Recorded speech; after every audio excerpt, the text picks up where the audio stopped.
Hey guys, Hey. we got a different kind of video for you today. We still talk about movies, but this time we talk about something that I don't hear a whole lot of people talk about, movie posters. Yeah, movie art posters, to be more precise.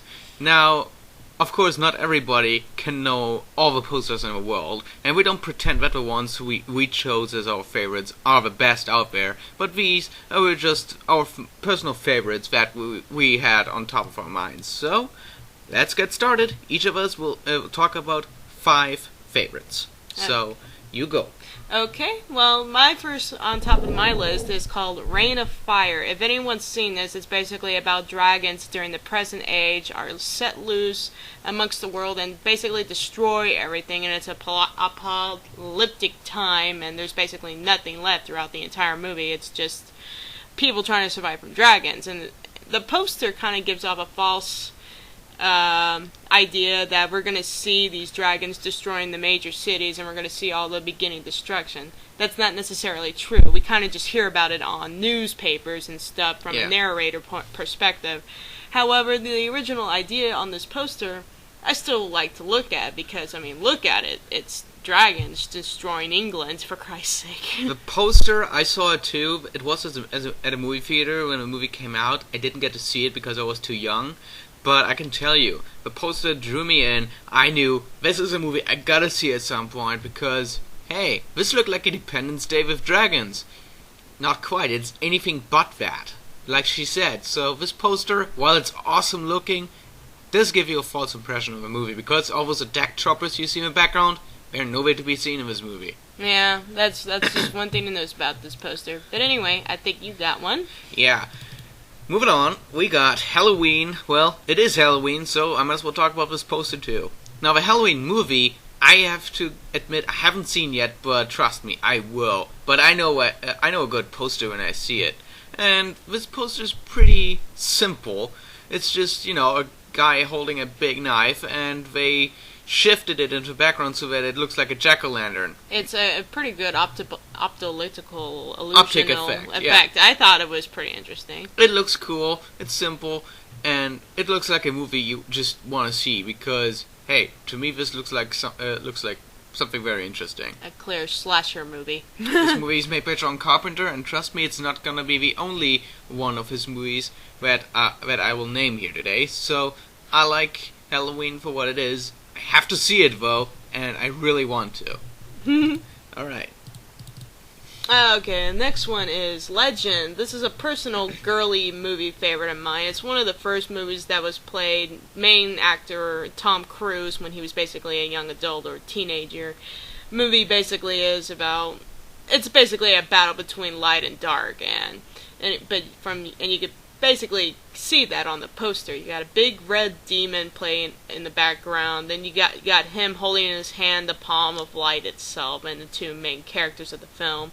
And the creature, you may not see it very well, but it's actually a unicorn, and the unicorn represents innocence and light, and, well, you gotta see the movie to understand what I'm talking about between the battle of light and dark. But I love this movie. I love the earlier stages of animatronics and makeup, and I love unicorns. Nothing wrong with that. Next pick for me, Star Trek First Contact. Now, I don't think it's a secret among us Star Trek fans. This was the best movie out there, right along with The Wrath of Khan, which was the second. Khan! But I gotta say that the poster for First Contact was the best, because now I explain why. Reason, back when this movie came out, I was too young to watch it. My parents knew the movie, they had it on VHS, but I was too young, they say it's too terrifying, and guess what? This is as close to a horror movie as Star Trek ever got, and it is almost a horror movie. If you watched it, you'll know what I mean. Yeah. What was cool about the poster, however, first off, we get to see, even though it's not big, the new Enterprise, and you can't really tell many details. I was curious, what is the new ship looking like? Because, as we all know, in movie number 7, Generations, the Enterprise was destroyed. Or at least a part of it, and the rest could not be salvaged. So they needed a new ship, and they came up with a new design. I was dying to see it, and it didn't disappoint. That's always good. And I think what's was pretty scary to me as a kid was that the bottom of the poster is made up of nothing of Borg drones, just, standing well like a wall. It tells you right away what the movie is gonna give you, and it doesn't disappoint me either. It's a very cool Star Trek poster, and definitely the best, in my opinion, that the Star Trek movies had so far. It just goes to show that not all posters lie about what their movies hold. Yeah. Mine, next one is, of course, had to say it, Jaws. It's one of my favorite movies of all time as an adult, and, well, what can you say about this poster? It's terrifying in itself. You got the title, big, bright, and red. You got a swimmer who has no idea what's lurking underneath, and Lord and behold, it's a megalodon-like shark. Of course, in the movie, the shark isn't that ginormous, but he's bigger than the average great white. And this picture made everyone, of course, come up with the typical slogan on, just when you thought it was safe to go back in the water. No shit, you look at this. I just noticed something. Now, the poster, of course, is a legend among animal horror movies, and it's definitely one of the best out there. But tell me what this means. Rated PG? Really? Was this a PG movie? I thought back then it was rated R. It says PG right there. Holy shit. I mean, this looks like the first poster out there. This was a PG movie. I can't believe it. I thought this was rated R. No. I was told it was... Was I lied to? Now, guys, you gotta excuse us. We're going a little off script here. I didn't notice that little footnote right there saying it's rated G. And just for you guys, we're gonna find out if that is true or not. I mean, Jaws was one of its best movies of its time. And it's definitely one of the best horror movies that ever existed. But what was the rating? That's gotta be a false rating. Come on. You think so? I hope so. Filming location... Where does it say? I don't know. There's details, language, release date, also known. And we're looking on IMDb right now, just to... Yeah, we're just trying to find out where the hell the rating is listed, but it refuses to tell us. Slow down. It refuses to tell us. I can't believe it. IMDb, what are you doing with us? Why won't you show us the rating? Yeah. It doesn't say. Official sites, country, language, release date, also known as filming locations, and does it give us a... I don't know. That's just weird. It is suggested to have a PG-13 rating. I don't get it. Someone please tell us, what was this movie rated? Originally rated, please. Moving on. Yeah, okay. A lot of confusions here. Anyway, let's move on. My next pick... We know it's rated R.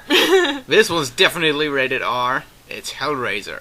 Now, we already reviewed this movie, or at least I did. This movie is awesome. I mean, wow. But its poster really got me interested. Hellraiser is a very surreal movie, and that is exactly what the poster is telling me. I wanted to know, who the hell is this guy with all these needles stuck in his head, and what is he holding in his hands? Well, I'm not telling you if I haven't seen the movie, but check it out. You're gonna get your answers. But be warned, this is not a movie for a weak stomach. Nope. But hey, it's a cool and creepy looking poster. It definitely stands out and gets your attention, I think. No doubt about that.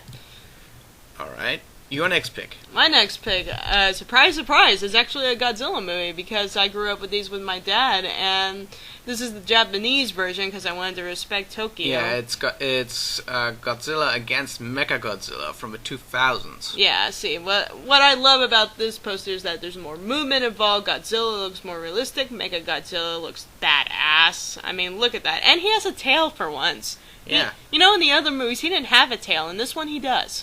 Really? I think he does. I think he had a tail. It wasn't just that long. Yeah. I could be wrong, though. I like it that it's that long, though. It makes it look more realistic. It looks like he's doing like a karate jump using his tail for balance, and he's about to give Godzilla a good slugger punch in the face. Now, I can't recall a scene like this in a movie, but I can tell you, they definitely updated the suits a lot for this one. The monsters look cool, and in general, the Godzilla movies of the 2000s had great special effects. I mean, compared to the ones from the 60s. Cheesy special effects, but they were good. They definitely deliver. I mean, if you're a Godzilla fan, you get what you want. And while this is not one of the best movies of the 2000s, it certainly has the best poster. Yeah, this is my favorite poster. I do hope to get it one day. Yeah, it's really cool. My Godzilla poster, I had to choose one because it's really good, is Godzilla vs. King Ghidorah. Now, among Godzilla fans, King Ghidorah is usually regarded as Godzilla's strongest opponent. I would argue, though, he may be his most common opponent that is on his level, but he's not necessarily stronger, not always.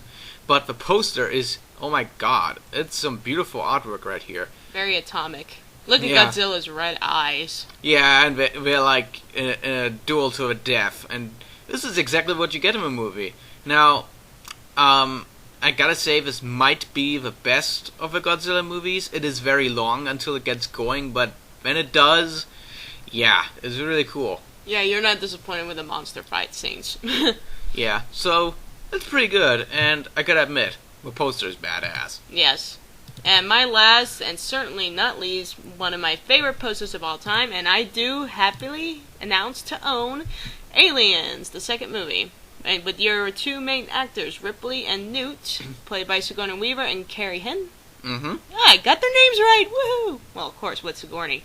Yep, they're standing in the main hive. They're obviously looking at the Queen alien, because that's the main picture shot, I believe. And obviously they took this during the middle of rolling, because this was going to be, they were like, oh yeah, this is going to be a poster picture right here. It's a cool a cool poster, definitely.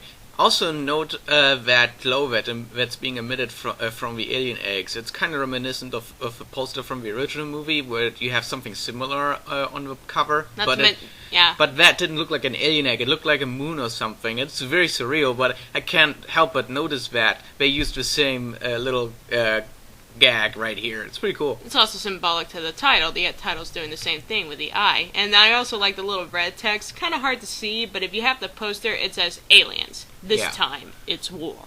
Oh yeah, and it definitely was. Yes. Watch this movie if you haven't. If you want to know a little more about it, watch our review. Yes. We did a very extensive review on this one. And my last pick, which is also one of my favorite movies, John Carpenter's The Thing. Now, this is a remake of a movie from the 50s, and some of you might remember it as my very first movie review. Now, the poster, I don't quite remember if I talked about it that much, but the poster of this movie just got my attention right away. I mean, it stands out. It uses all these cool colors. I mean, literally cool colors. You have a guy standing there, like, I don't know, he looks creepy as hell, even if you don't look at his face, which you can't even see. And there's, like, light coming from his face or something. This, though you don't see that in the movie, it is more symbolic to what the Thing really is when you think about it. I mean, you have a shapeshifter that can take whoever's appearance. That is pretty cool, and definitely makes for a very paranoid movie. And I have to say, this is one of the best posters I've ever seen, if not even the best, because it's creative, it has a cool color scheme, and it is genuinely creepy to look at. I wouldn't say creepy, more like mesmerizing. You don't have any idea of what it means. You can't really, the only reason why you could tell that this is going to be a horror film is that there it says it's rated R, and at the very top it says the ultimate in alien terror. Okay, so we know this is going to be a horror sci-fi film, but then you look at the cover and it's like fascinating to look at, and you're like, why does it look like? Why do we see a human being in a Eskimo suit or Eskimo clothing, but there's light coming out of his face? What does that mean? Well, watch the movie and then you'll kind of get an idea.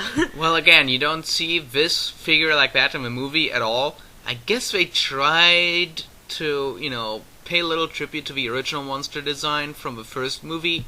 I could imagine that, because that thing had a human shape. It was not a shapeshifter. I guess it could be a little tribute to that, but I'm not sure.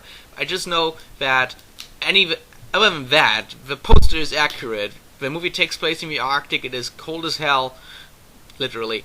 And, yeah, it's just, hands down, my favorite movie poster that ever existed. It's very good. So, yeah.